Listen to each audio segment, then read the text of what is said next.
Sir, welcome. Thank you. Steve Doberstein, 1259 Ottawa in West St. Paul. I actually am a driver for Lyft, and I started driving for Lyft on the Pioneer weekend of February 27th, which happened to be my birthday. I turned 61. The next day after I started driving, I received a little note in my inbox that told me how well I drove the day before.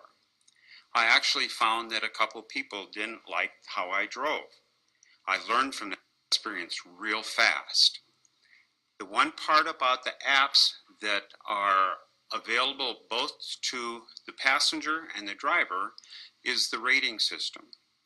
Presently, I have had over 400 rides. I'm very proud and honored to have given every single ride, and at this time, on a 5-star rating, I am 4.85 star rated, which I think is fairly high. I'm excited to continue to provide lifts for people. Lifts, just in its name alone, is not only about giving a ride, but it's helping people lift them up through the day. And Lyft and all the drivers in Lyft, and many of them that I have driven for here, also feel that comfort and that just enthusiasm that takes place from being in Lyft. I know that taxi regulations are hard and they're tough. I hope that that can change. I hope that we have good competition between all of us that is fair, honest, and truthful, including with the drivers on how they are being rated as drivers for their company or as independent. We all need to be there. Thank you. Thank you for your testimony. Speaker 2, please. My name is Steve Nelson. I live in Robbinsdale at 4200 45th Avenue North, apartment 209. And little did I know in 2010, when I was laid off from my customer service job, that I'd be spending 3.5 years looking for something else to do. I had been a courier, but my courier company had folded in the meantime. So I was very glad to start working with Uber. I had been steadily driving because I was the family chauffeur. And I've got a granddaughter, I've got a great granddaughter now, and a friend of mine has recently been diagnosed with cancer and is in the early stages of treatment. So see it to the doctor and clinics. And Uber provides the flexibility to get out there and do something positive and to do something that's rewarding for myself or family, financially. I have been a cab driver, and this isn't cab driving. I mean, I can't sit in a cab stand. I can't pick up people who flag me down. I've had people get in my car when my party didn't show up where they were supposed to be while I was waiting and try and convince me to take them somewhere. No. I work for Uber members, folks who have taken the time to sign up to be a member of Uber. And we share good times. We get to meet a lot of good people. But I can understand the request for some regulation on us, but we're not the same. And equality is not an issue here because we can't do what they can do. So, thank you. Thank you for your testimony. Speaker 3, will take the next speaker, please. Madam Chairperson, members of the council, I'm Zach Williams. This is my daughter Gwendolyn. We live at 3805 Lindale Avenue South in Minneapolis, and she just wants to participate. I've heard a lot of nice, warm, fuzzy stories from the Lyft and Uber drivers, and they're making my case for me. They're cab drivers. I got warm and fuzzy stories just like that, and I can give you 30 years worth if you have the time for it. We need one ordinance for all of this transportation because we're the exact same business.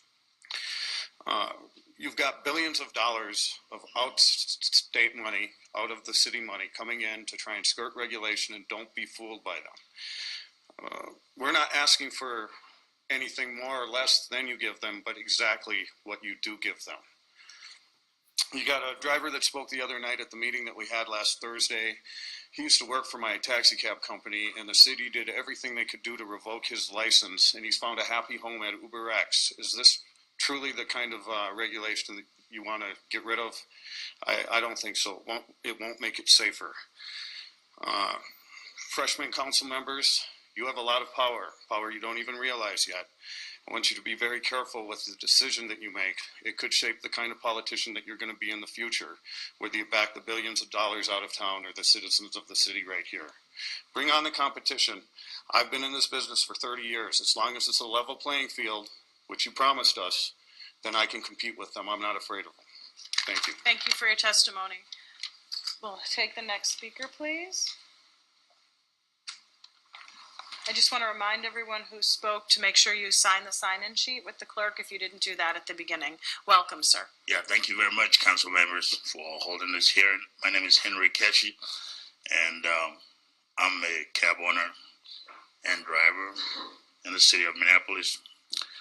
I guess that makes me a small business person, and every year I have to struggle and work my tail off, and with a huge overhead. And I can tell you for a fact that I pay no less than $1,000 towards license fees and